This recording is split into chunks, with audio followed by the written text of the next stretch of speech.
This morning I'm extremely excited and delighted to be welcoming my teacher, friend and colleague of nearly 25 years, Bridget Belgrave.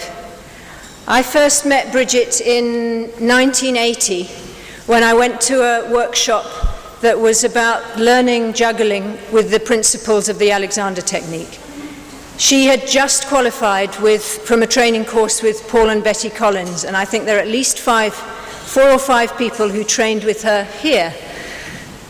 And another of the people she was training with was Michael Gelb, and during her training she did the picture research for the now nearly classic body learning. Anyway, I was incredibly excited to have Alexander technique conveyed in a very meaningful and active way to me, and it was really a key to my pursuing this path to become a teacher. Since then, she was my teacher and then my colleague when she was assistant director to Elizabeth Walker on the training course here in Oxford. In 1995, is that right? Bridget came across Nonviolent Communication, which was a model developed by Marshall Rosenberg in America. And for her, it added in, I think, a bit of a missing link or an extra link in pursuing an understanding of ourselves, an ability to connect to other people, and a way to bring more consciousness to habitual patterns of thinking and to be able to communicate and be in a new and fuller way. Since then, Bridget took off with NVC, and so did I. And I have to say that I'm particularly grateful that she, for these 2 things actually that are the most important supports in my life, and she's been key to playing and teaching with me in both of them. So I'm delighted to welcome her to share with us an introduction to the model of nonviolent communication, Bridget Belgrave.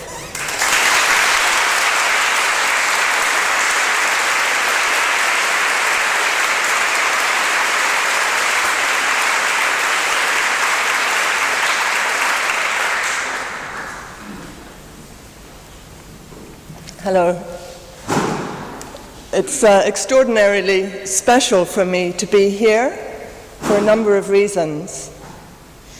And one of them is that I've had 3 phases of my life in Oxford. And the first phase was when I was a student studying politics, philosophy, and economics at the university. And while I was there, I became very disheartened and disillusioned by the way I was learning and unhappy. So I didn't complete my degree, although I did do some exams in the examination schools that we're all using. So it's like a fantasy for me going in there and seeing people giving each other turns, and it's like I couldn't ever have believed in my wildest dreams that to have these things come together.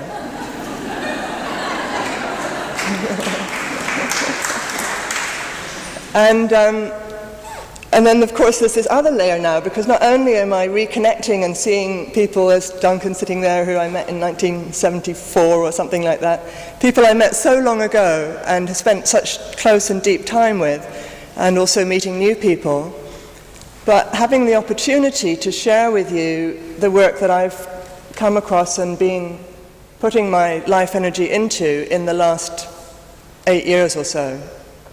So it's an amazing synthesis and a real treat to be with you. And I came in to settle myself and prepare while Elizabeth Walker was doing her masterclass this morning. And that also is an honor. I don't know where Elizabeth is now, but there you are. Hello. Because actually I met Elizabeth before I met anybody else in this room, because Dick was my first teacher, Dick Walker, Elizabeth's husband. And with his sort of gentle, patient way, he helped unravel me from the incredible tension I had from my educational and personal background, and also from brought about, without really any words, the answers to a lot of unanswered questions that I had. So the story and connection with Elizabeth goes back for a long time.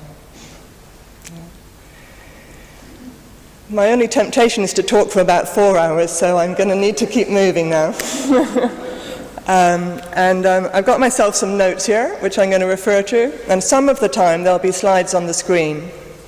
Yeah, it's worked. I turn it off, I hope, some of the time so that we're not always sort of focused on two things, but I have some information that may clarify what I'm going to say.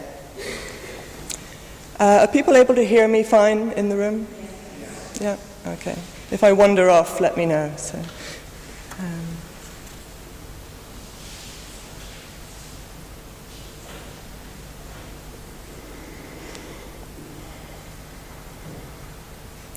So today's talk is about nonviolent communication, a process known as nonviolent communication. It's also known as compassionate communication. Some people find the name nonviolent communication a little surprising, but the man who developed it, Marshall Rosenberg, chose it because he really wanted to align himself with the social change tradition of Martin Luther King and Gandhi. And for me, this is one of the things that was very exciting about this work, was the integration of personal development and social change. And to symbolize that, I just wanted to show you some of where this work has led me, so that when you're listening, you can listen in a cross-cultural context. Because I've worked 2 years running in India, working with people who are from the families of what used to be the untouchable caste. And the work of nonviolent communication is extremely appealing to them, both for their family relationships, exactly like for us, but also to liberate themselves from the domination of 5,000 years of the caste system.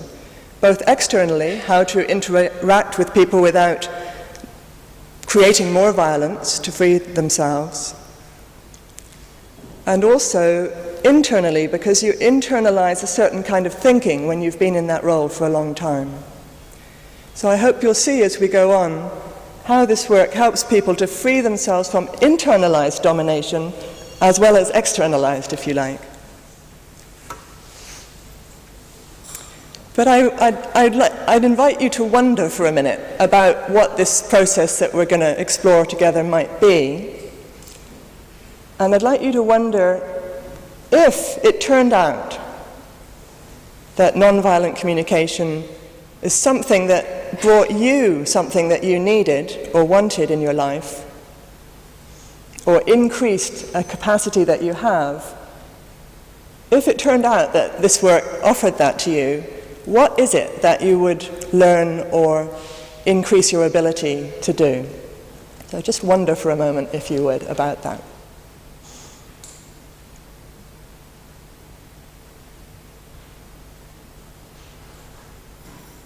And then I'd like you to turn to somebody next to you and just, as best you can in that amount of time, just say one sentence about that. Something that, if it turned out this was helpful to you, what might it be that it helped you with?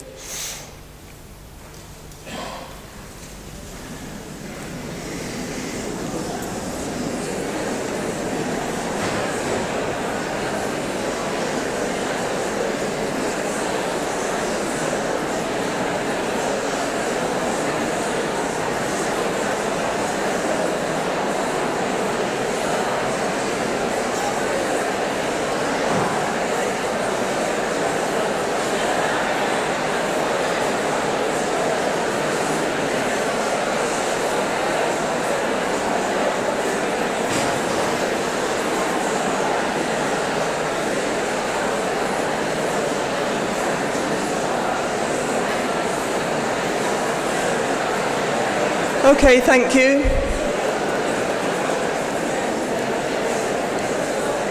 If you haven't switched, just take one sentence for the other person.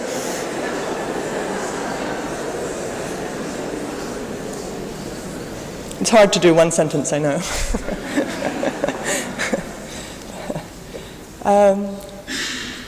If we had all day, I'd ask for some of those things that you said, because I love to hear them, but I'm guessing that what some of them might be around things around maybe feeling more comfortable in situations of conflict. Perhaps staying connected to yourself when somebody's doing something that you don't like, and knowing how to say that in a way that makes things better rather than worse. Maybe knowing what to do with that judgmental mind that just goes on and on and on, and how to transform that into compassionate connection with yourself and others. How not to lose your temper with your kids, the people you love the most, who you treat the worst. Perhaps a wish to reconcile old relationships, or perhaps on a social level to be able to contribute to social change. So these are some of the kinds of things that NVC can help with, and I'm calling it NVC for short, because nonviolent communication takes longer than I want to say every time. We also call it, because it's kind of a technical kind of a term, nonviolent communication, or NVC, so we like to have fun in this work, and it's one of the reasons I went into it, actually, was I noticed that the teaching style involved a lot of fun. So with groups that we think might respond well to this, we also call this another name.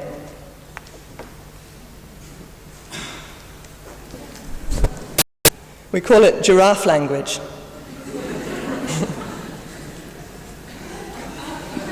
Giraffes have the largest heart of any land animal. And so I like to think of this as a language of the heart. And also, with such long necks, they're obviously, been through the Alexander technique for years. Learned something about inhibiting and directing.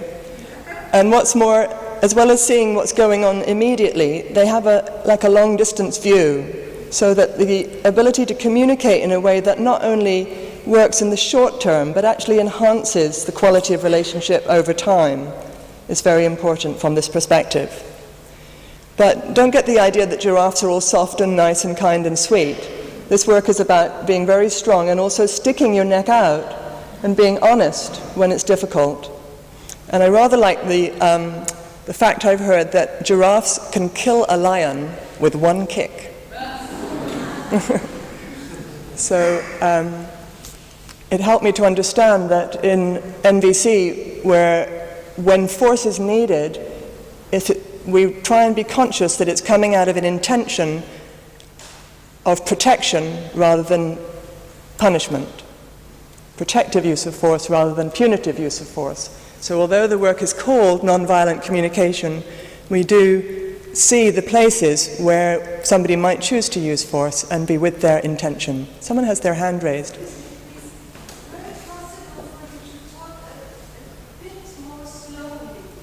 Thank you for asking me. Yeah. Okay, I'll do my best. Wave at me if I speed up.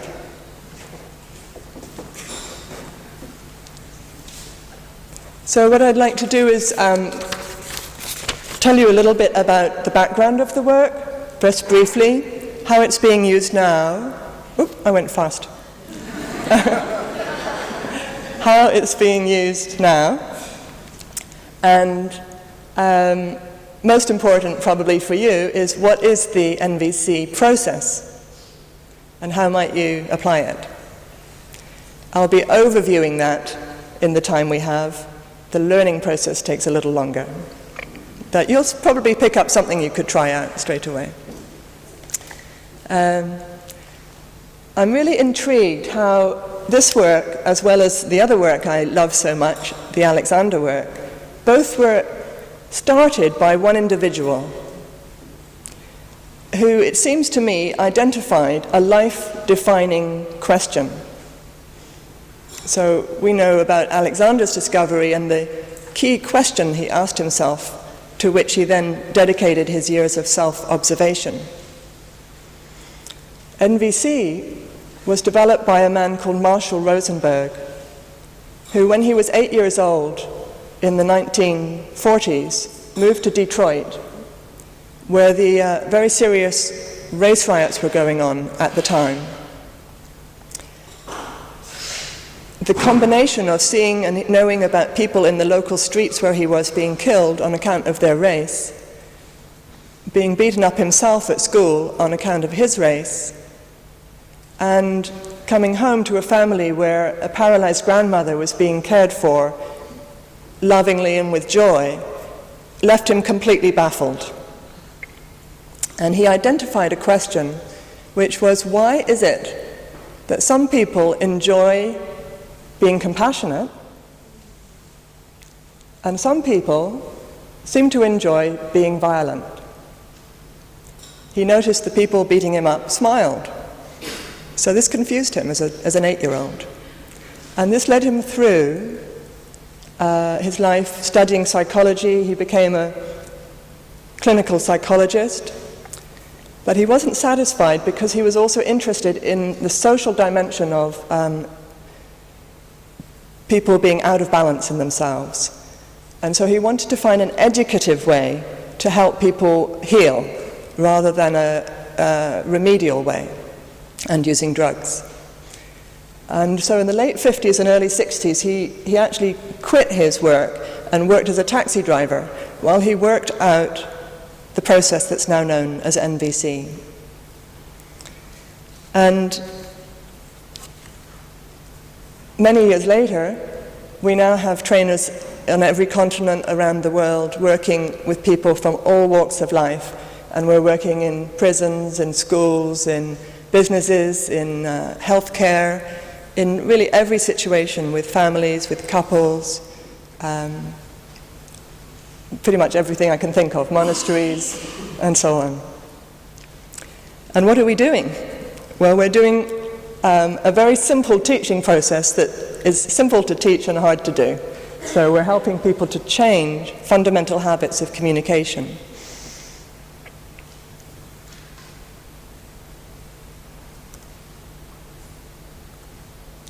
So what I'm going to do now is overview for you the process of nonviolent communication, and then we can begin to see, well, how does this thing work then? What is it and how does it work?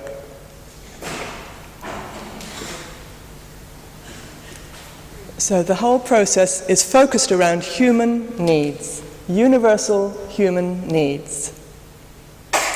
Support, love, peace, beauty. So if you would just think for yourself of another 4 or 5 needs, or actually just say them straight away to the person next to you. So you just begin to focus on what are these human needs she might be talking about. So if you just please exchange with somebody for a minute as many needs as you can think of.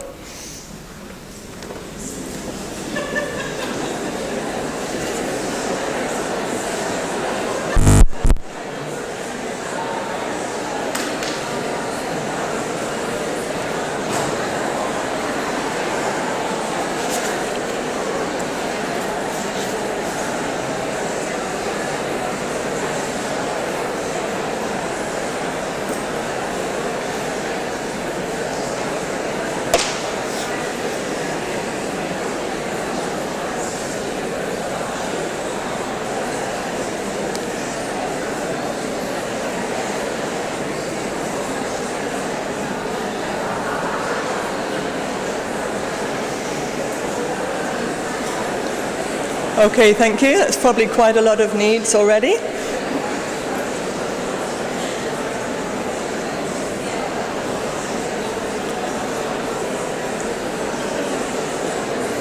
So I'd like you to bring your attention back now, please. Thank you. Now, there's sometimes some confusion about what do we mean by needs, especially because needs have a bad press, don't they, in lots of situations. Oh, don't be so needy and this kind of thing.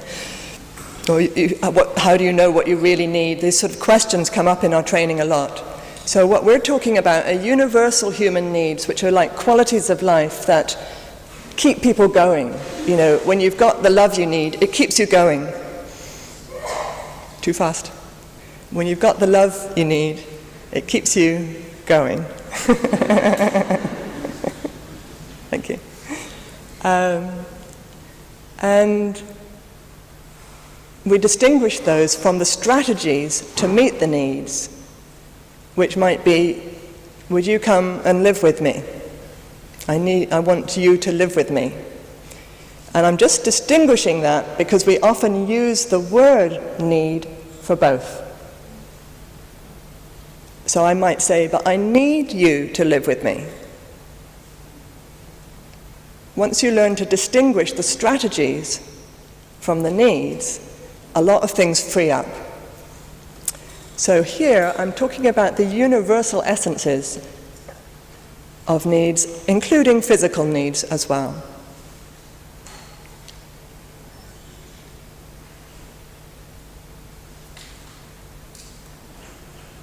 So the intention of nonviolent communication is to communicate and connect with ourselves and with other people in a way that leads to the fulfillment of human needs. So, sounds pretty good to me. Why not connect in that way? And to do that, we talk about making this certain quality of connection that will lead to things working out for people and fulfillment. That needs can be met peacefully.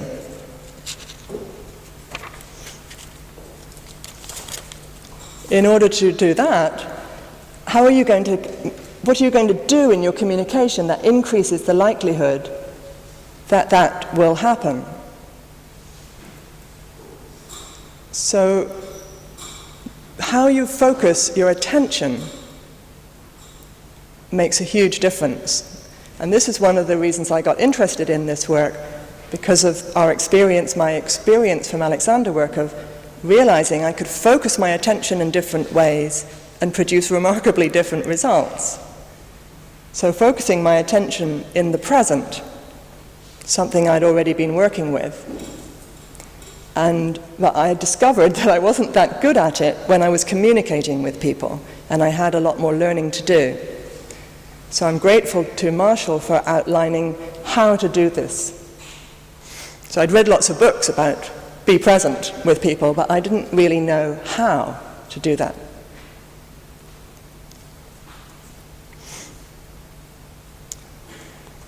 But so, for example, when you have a present need, what is your present need? It's one thing that you've been able to list off some needs, but are you in touch right now with your present need? So why don't you see if you can guess what that is or connect with what that is and just share that with somebody. What's your present need? What are you needing now, right at this moment? I'll call you back in 1 minute.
Okay.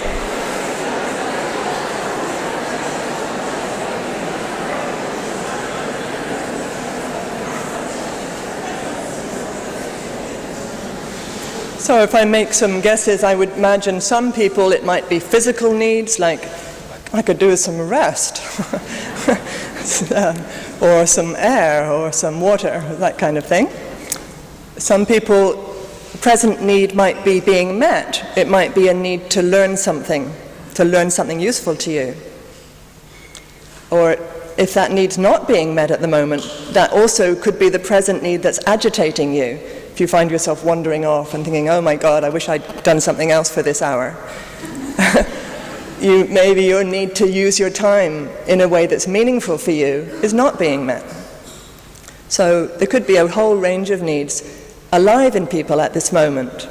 And the inquiry and the connection with which needs are alive is the sort of process, the core of the process of NVC. But for me, I had no idea. It was really hard for me initially to identify my needs in the moment. As soon as you've identified one, it changes anyway, so it really keeps you on your toes.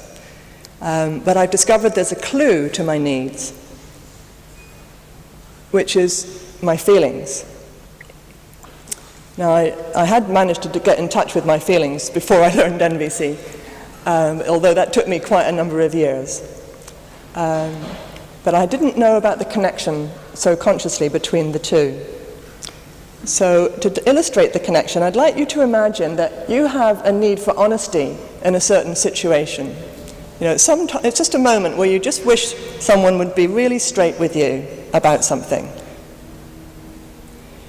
And in that moment, that need for honesty is not met to your satisfaction. I'd like you to imagine how you might be feeling at that moment. And a few people to call out loudly what those feelings might be.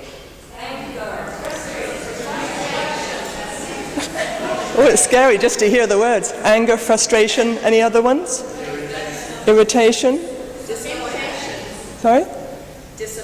Disappointment. Discomfort. One more? Sadness. Okay. So that you can hear there's a whole range of feelings, things people might be having. Now I'd like you to switch the movie in your mind and imagine that in this critical situation to you, your need for honesty is met to your satisfaction. And now how are you feeling? Let's hear. Reassured?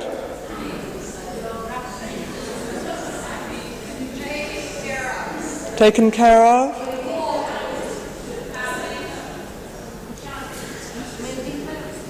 Love?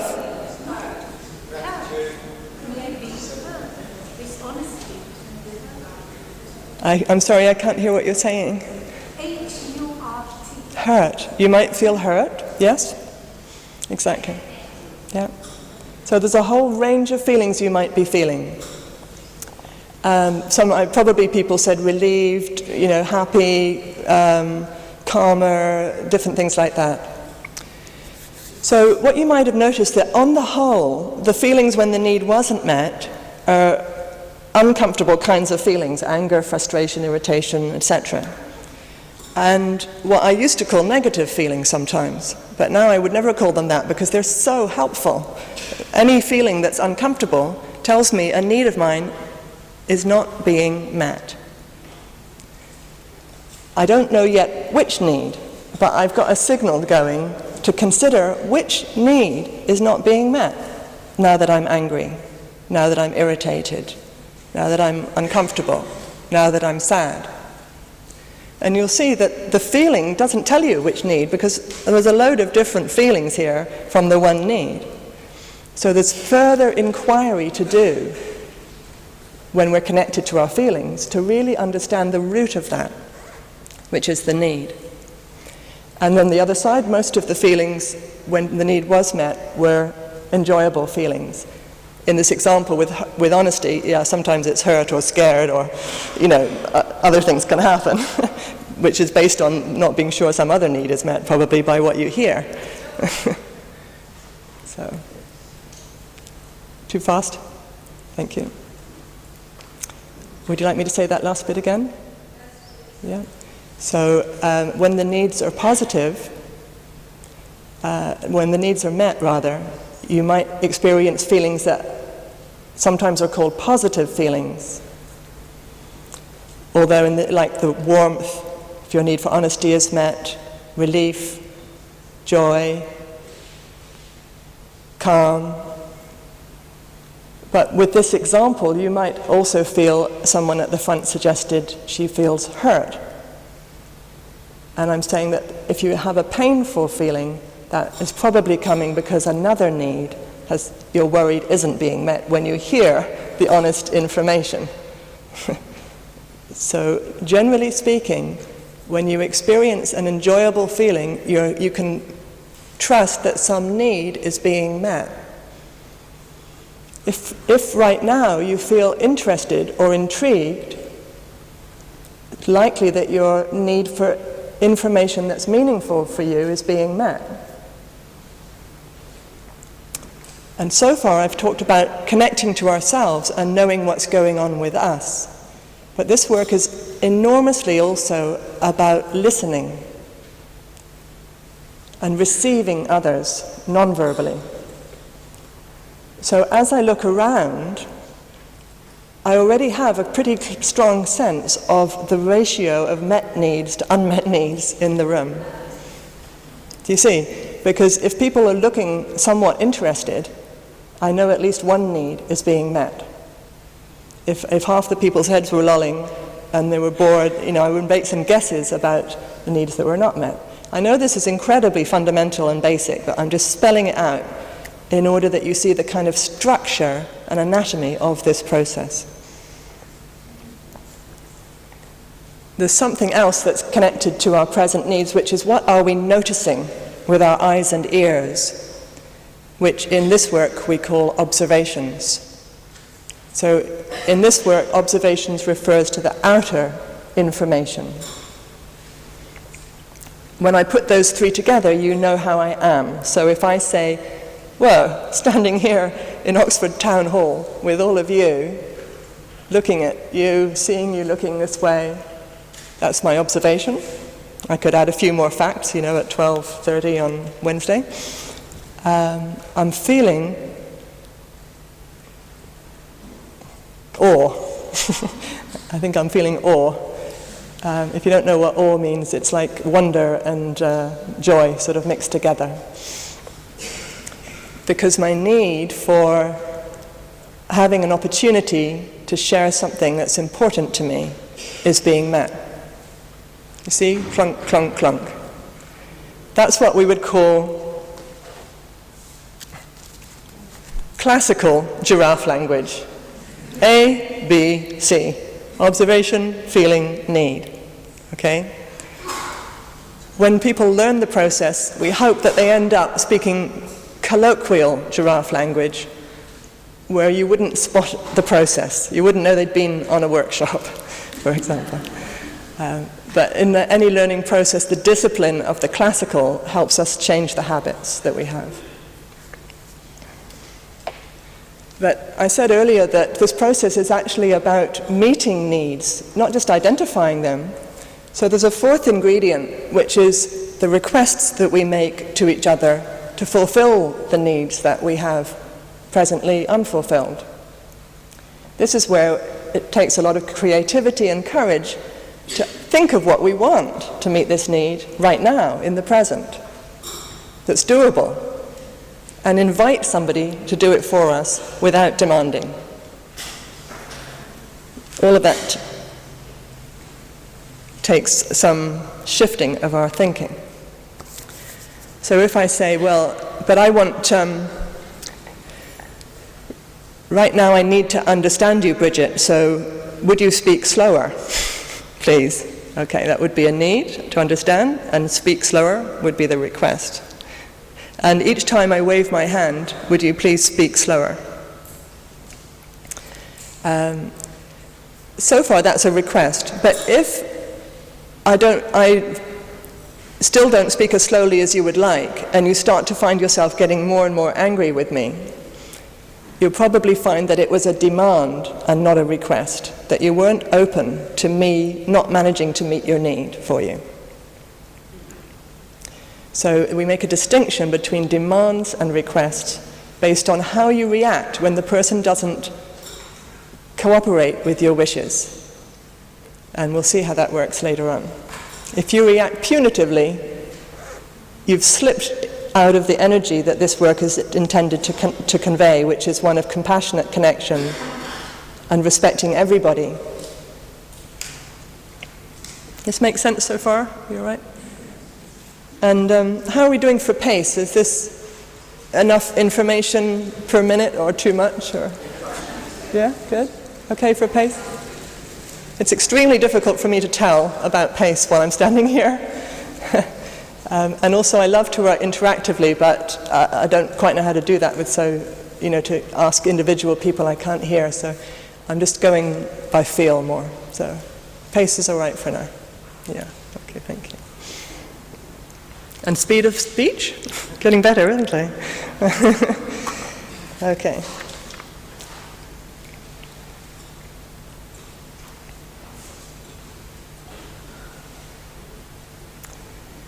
This information connects us to what's alive in people. There are some quite small words on that blue circle that say flow of life. And the idea of being connected in each moment to what's alive and how that moves things forward has become more and more of a reality for me. I love plant life, and I can see what's alive in a plant. The sap's there, the leaves come up, the flowers come out. There's energy of life in it.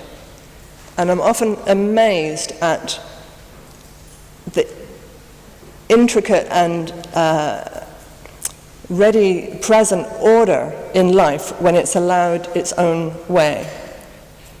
The geometry in plants. And we know it from our own systems as well, as Alexander teaches, when the right thing does itself, and that the implicit order in our bodies is allowed to work. So this communication process supports that natural order of life appearing between people when they're in contact.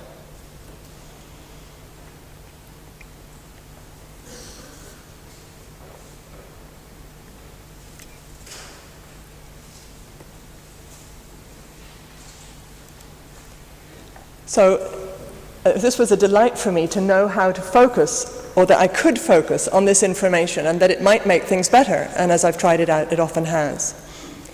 But then there's a worrying thought. What am I focusing on if I'm not focusing on this? When things get worse, lots of experience of that, things getting worse when I communicate. And so I have an assistant to help me with that. Because in our network of trainers, we, for fun, use this character to represent when people are focusing on something that makes things worse. This is called, depending on what country you live in, your NVC trainers will call this a jackal or a wolf or a wolf or such things. In Serbia, they didn't use them at all, they used snakes. So, but anyway, let's call it a jackal for today. So what kind of language is jackal language? What? Hello? Interrupting? Did someone say interrupting? Actually, I've translated interrupting now into speaking at the same time as other people. And if it meets my need, I might try it sometimes. It's one of the things I enjoy the most, is interrupting compassionately. You see, because I'm interrupting then out of the wish that everybody's needs get met, including the speaker. Not because I think there's something wrong with them. So when I'm interrupting, because what a bore he is. God, he talks too much. He never shuts up. He's no idea how to be with people. Okay. He is the classic bore of England, America, Israel, Australia, and everywhere else I've ever been. Okay. So this is typical jackal language. When you speak in terms of labels, he is a, fill in the dotted line, bore, idiot, he is selfish, he is totally insensitive, she is unaware of other people's needs. Okay, that kind of language of labeling. And also blaming. It's all her fault that this meeting has been so unproductive. Because she never shuts up. Okay. So I seem to have in my head someone who's talking a lot, because I want to interrupt them in giraffe language. So the characteristics here, thinking in terms of moralistic judgment, good, bad, well, I should say this bit. Oh, okay. Good, bad, right and wrong. And what's wrong with that? So I wasn't saying there was anything wrong with it. I'm just worried about the results of it.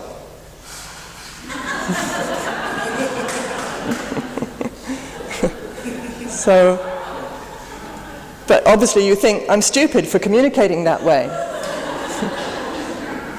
It's really hard when we're stuck in this thinking to hear anything other than that we're being judged, whatever the other person says. No, I'm saying I feel sad, Jackal, because I'd like everybody to enjoy life, and I'm not sure you'll enjoy it if you continue to think and communicate in that way. Whoops, I spoke faster to the puppet.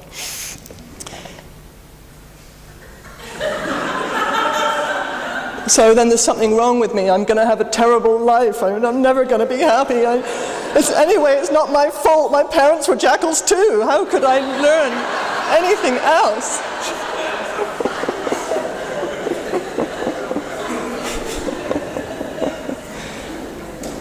So it's a recipe for depression, speaking jackal language. In fact, that's another category of jackal language. It's the language of no choice. I can't help it. Hear that? No choice in there? It's not my fault. In other words, it's their fault. Focusing on whose fault things are. And we can jackal ourselves, as this poor character did just now. I'm just useless. I should never have come. Why did you even bring me, Bridget? I should have stayed in the bag. You should have left me at home. I'm sure I'm just using up the time now. I'm talking too much. And it's not even helpful for anybody. Okay, so you can jackal yourself, and you can jackal other people. But maybe they're just a waste of time, these people, anyway. And look at her. She's obviously ... and this one's this and that, you know. So when we jackal other people, it leads to anger. And when we jackal ourselves, it leads to guilt, shame, and depression. These are 4 unusual feelings, which all tell us we're thinking in jackal language. You've done something wrong, and you should do something different? Well, what the hell are you doing here? Get on with it. Okay? So that's thinking there's something wrong with someone else stimulates what we call a feeling of anger. Thinking there's something wrong with me, I shouldn't have come, I'm just a waste of time. It stimulates shame. I did it wrong, I did it badly. I'll never pass my exams, I'm too stupid. And guilt. And what's more, I've ruined my relationship by saying all these stupid things all these years. Okay? And depression. And I can't help it. There's nothing I can do about it. Frightening and dangerous language to speak. Unfortunately, it's the popular language in most cultures I've been in. And I'm sure you recognize that going on in yourselves. I got very absorbed in the puppet, so I'm just going to check where we are on the... Okay, where are we? We're here. Okay, that's good. The PowerPoint is off. That's right. Okay. Yep, good. We're even on time, you'll be pleased to hear. Okay, so let's demonstrate giraffe language. So when I noticed that we're at the same time I planned us to be at right now, and it says 12:40 down there and 12:37 on my watch, okay, that's observation information, yeah. I feel relieved, feeling, because I really wanted to cover something that made sense as a whole. That's colloquial language for a need. Need of wholeness, need of completion, need of using time well. So I think I'll just go right on to the next point now. That's my request to myself, to keep on time. Okay. Okay. Oh yeah, that's what I was going to do next. I'd like you, there's one for you now. Just to do a tiny bit. We can't do really detailed learning of the two processes now, but you can do one. So think of a time when someone's driving you slightly crazy. Okay, so somebody's driving you slightly crazy. I'll say it another way for people with different language backgrounds. Somebody's irritating you a little bit. Somebody's doing something that you don't particularly enjoy. And I'd like you to think first, if you were so unusual in your consciousness as to judge them. I mean, I know Alexander teachers are beyond judgment, but maybe once a year, you know. So if you judge them, let's imagine silently so you can be honest about your judgment to yourself. Just clock in your mind one judgment you might make of them, or a blaming statement, one of those Jackal statements you might make when you think about them. Okay, clock that first.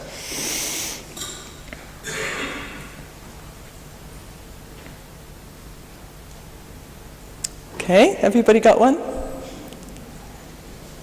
Okay, now listen carefully to the words that you said in your mind, because there may be a clue in there for your present need, if you were in that situation with that person.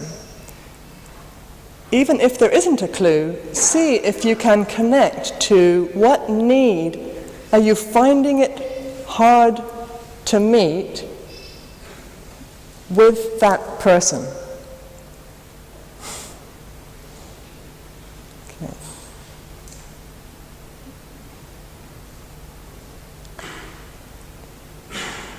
And remember to look for a need that is universal and not an action. So it's not about, I find it hard to park my car where I want to when their car's parked there. It's about, I want accessibility to my home. I want choice where I park. You see, more universal. Okay, just tell your partner succinctly your judgment and the best need that you've guessed so far.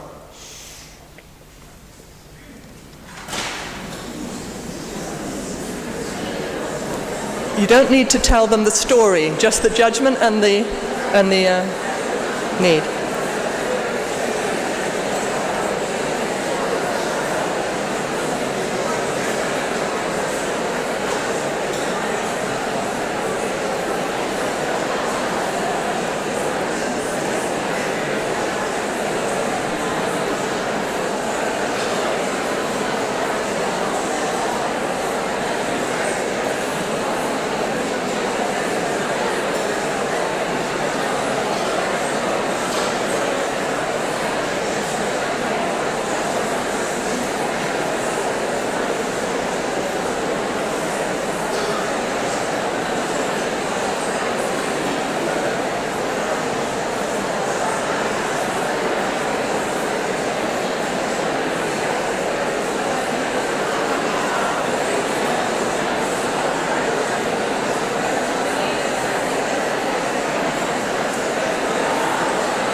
Roving mic. The microphone, Can you get it? Okay, thank you.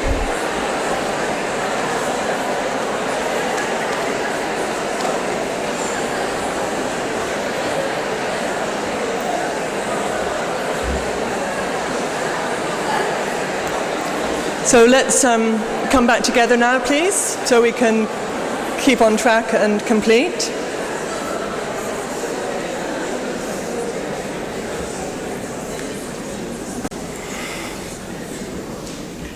So I thought it would be fun to hear a couple of these. Don't mention who the person is, of course. I was thinking before I came today how many connections there are in this hall. The years we've spent together, friends, what we might have called enemies, lovers, ex-lovers, husbands, ex-husbands, long-term connections, short-term connections, so many overlapping relationships, teachers, students. So there's a lot of this has happened between us.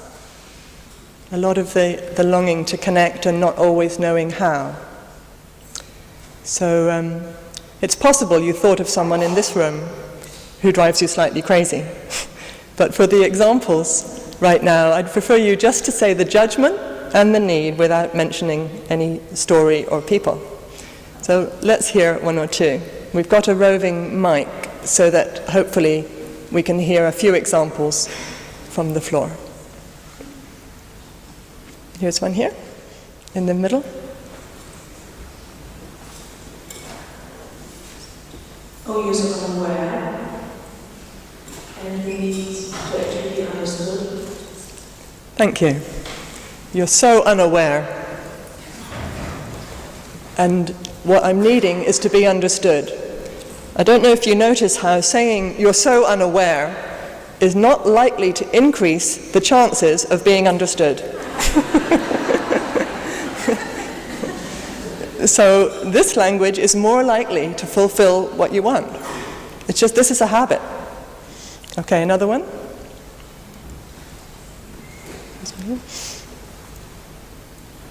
She's an idiot. She's an idiot.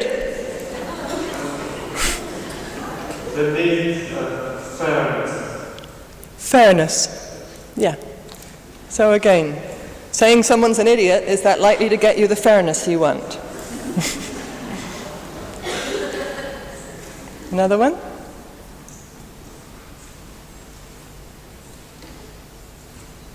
Okay, one more. You keep such a seedy and slovenly place. Okay.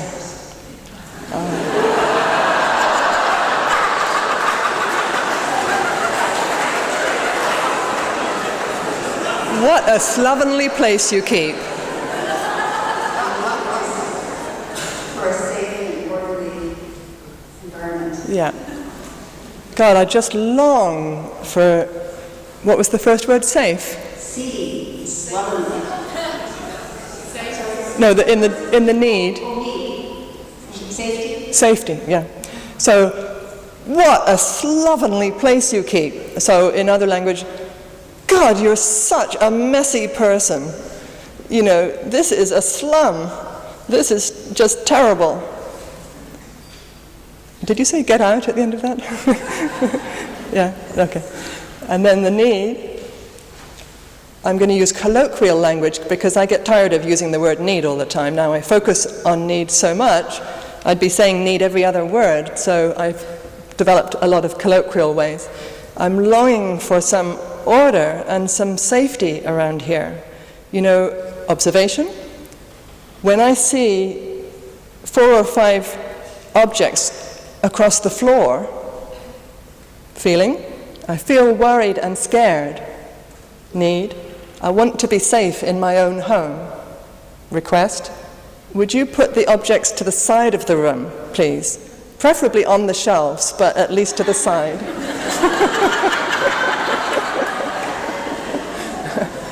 Okay, so that takes care of the need for safety. And what about this need for order?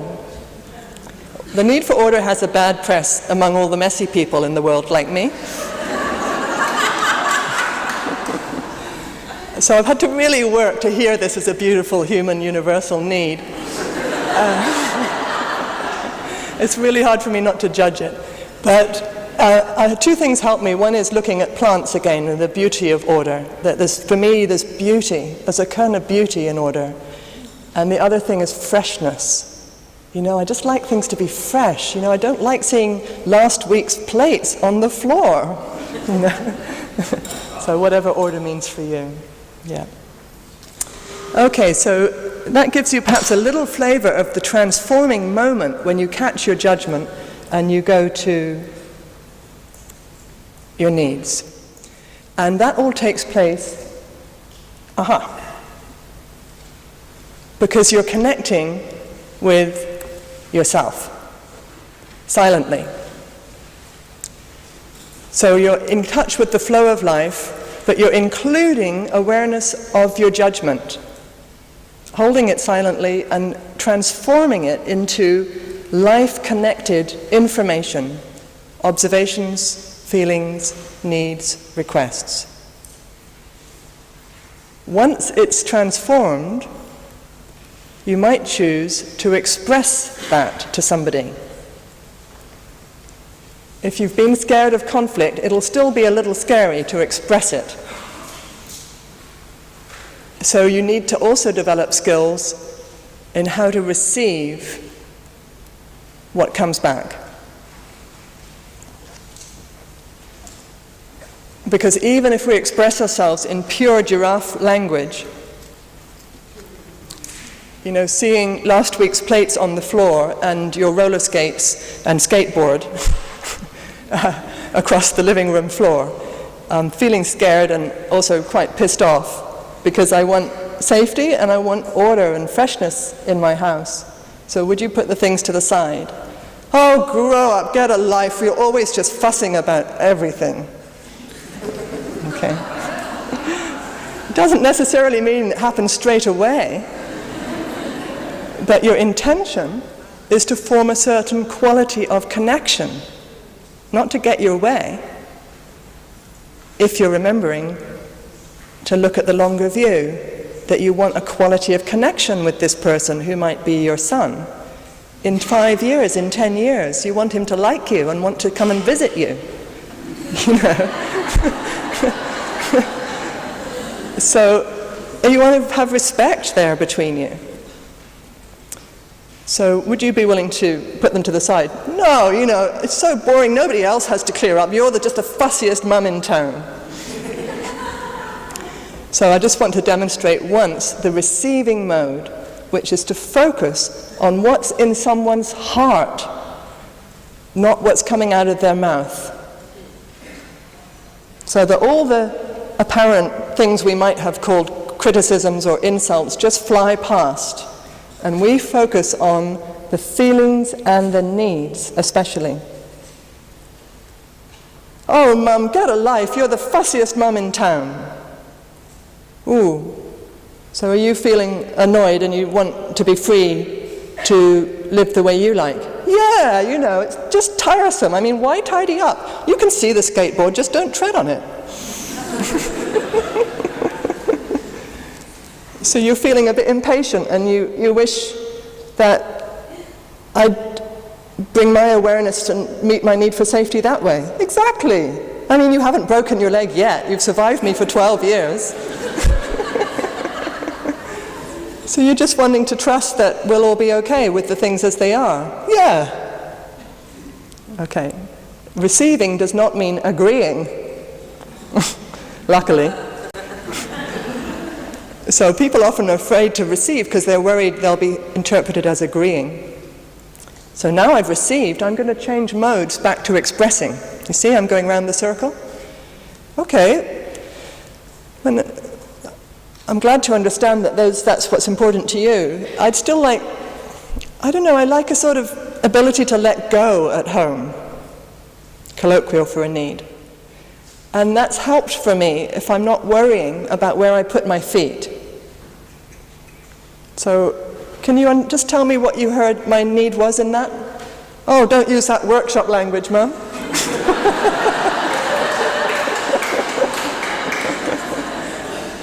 Oh, no, I know, but, it's important to me. I mean, I only asked you that because it's important that I be understood as well as you. Just tell me what you got from that. So I went into colloquial, you see.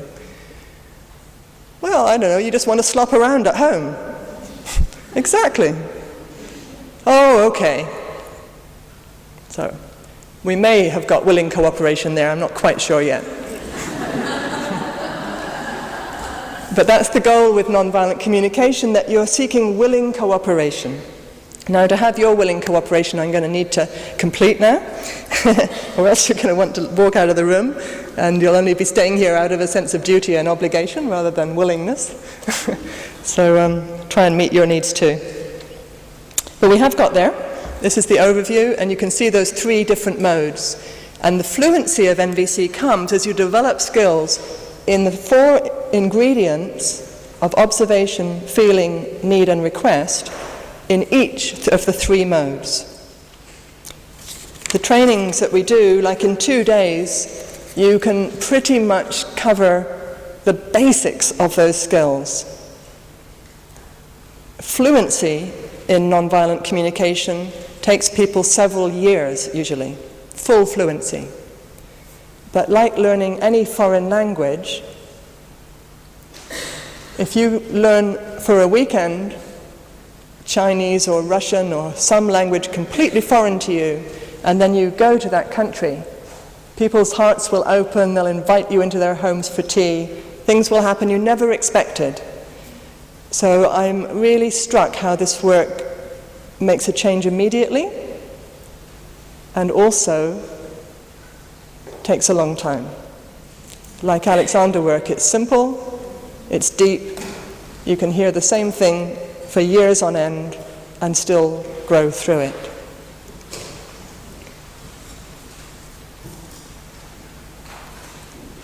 I want to complete by reading you something, and then we have a couple of practical announcements about the follow-up work for nonviolent communication and household announcements here. So I'm reading you something from a 15th century Persian mystic poet called Hafiz.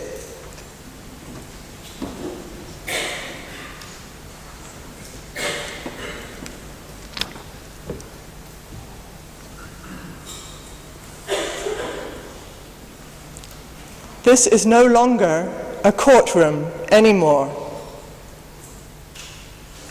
The time of judging who's drunk and who's sober, who's right or wrong, who's closer to God or farther away, all that is over. This caravan is led instead by a great delight, the simple joy that sits with us now. That is the grace.